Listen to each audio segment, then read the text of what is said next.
Cari maklumat dan berita politik yang bebas, kupasan yang tepat, panas. Dapatkannya secara eksklusif hanya di Jom Channel. Komitmen kami, pentasan berita Isnin hingga Jumaat. Berbicara dan isu semasa, kami garapkan secara langsung. Panel-panel berkaliber dan profesional. Interaktif, pandangan anda kami raikan. Jangan lupa bersama kami di setiap hujung minggu dalam edisi khas mingguan. Jom Channel, moving forward, sharing a new experience.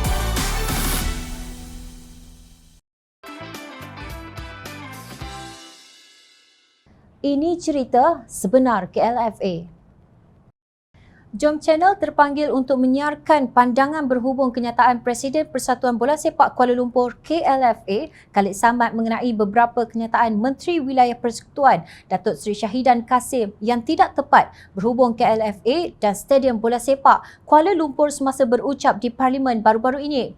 Dalam kenyataan terbuka itu, pihak KLFA menjelaskan dalam 3 poin utama iaitu pertama, sebelum ini Stadium Bola Sepak Kuala Lumpur diserahkan kepada KLFA.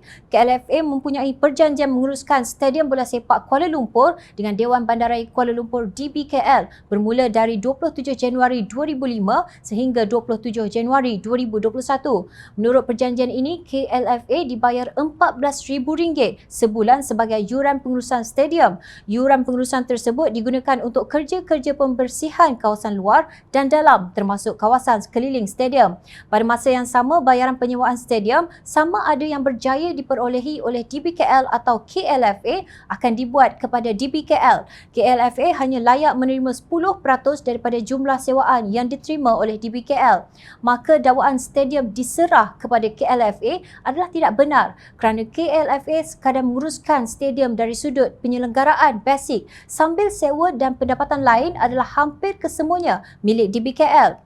Kedua, DBKL terpaksa membayar kos penyelenggaraan yang berjumlah RM1,786,564 kepada KLFA. Kenyataan DBKL terpaksa membayar kos penyelenggaraan yang berjumlah RM1,786,564 kepada KLFA adalah tidak benar. KLFA hanya menerima RM14,000 sebulan sebagai yuran pengurusan stadium. Oleh itu, jumlah keseluruhan yang diterima KLFA adalah sebanyak RM168,000 setahun.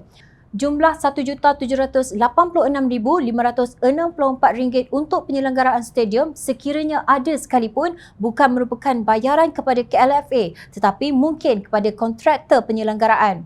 Ketiga, DBKL telah sewakan Stadium Bola Sepak Kuala Lumpur kepada Tetuan Arkadin Services Sendian Berhad, syarikat yang memiliki 50% saham perswastaan pasukan KL United FC. Selepas perjanjian tamat pada 27 Januari 2021, KLFA dikenakan sewaan untuk setiap perlawanan sebanyak RM6,000 manakala RM1,000 untuk setiap sesi latihan.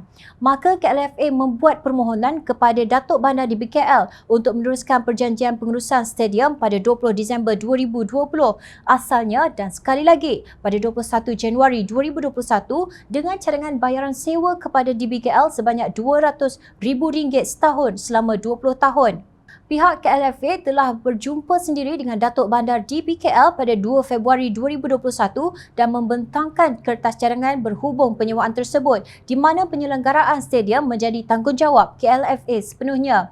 Pada masa yang sama, segala pendapatan sama ada dari penyewaan atau pengiklanan adalah milik KLFA. Beliau menunjukkan minat terhadap cadangan yang dikemukakan. Namun begitu, keputusan yang diambil oleh DBKL adalah menyerahkan penyewaan stadium kepada Arkadin Services Sendian Berhad yang telah menawarkan sewa sebanyak RM300,000 setahun dengan syarat yang hampir sama beberapa hari selepas KLFA membuat tawarannya. Syarikat Arkadin Services Sendian Berhad tidak memiliki 50% saham perswastaan pasukan KL United FC seperti yang didakwa kerana bayaran untuk pemilikan saham tersebut belum lagi diselesaikan. KLFA berpandangan bahawa sebagai Persatuan Bola Sepak Kuala Lumpur, ia sepatutnya diberikan keutamaan dalam persoalan penyewaan Stadium Bola Sepak Kuala Lumpur. Memberikan syarikat swasta yang berstatus sendirian berhad untuk menyewanya adalah kurang sesuai. Walau bagaimanapun, KLFA mengucapkan setinggi-tinggi penghargaan kepada DBKL yang membenarkan Persatuan Bola Sepak Kuala Lumpur untuk berada di stadium untuk mengharungi Liga Super Malaysia Piala Malaysia musim 2021. Menurut Khalid, beliau bukan bercakap sebagai seorang ahli politik. KLFA tidak mahu cari gaduh dengan Menteri Wilayah Persekutuan, katanya ketika dihubungi Jom Channel. Walau bagaimanapun, Jom Channel melihat tuduhan terhadap KLFA tanpa membuat sebarang homework, sekadar meminjam istilah Datuk Seri Anwar Ibrahim adalah amat tidak adil. Ia seolah-olah sengaja mahu memburuk-burukkan Presiden KLFA mentang-mentang beliau bukan ahli Parti UMNO tetapi ahli Parlimen Pakatan Harapan Shah Alam. Sukan hendaklah ditadbir urus dengan sifat kejujuran, ketulusan dan accountable kepada semangat kesukanan demi kemajuan sukan, bukan ideologi politik. Banyak lagi kerja yang bermanfaat kepada warga wilayah persekutuan yang Syahidan boleh lakukan demi membantu mengurangkan kemiskinan bandar daripada mengada-adakan salah orang lain yang tidak wujud.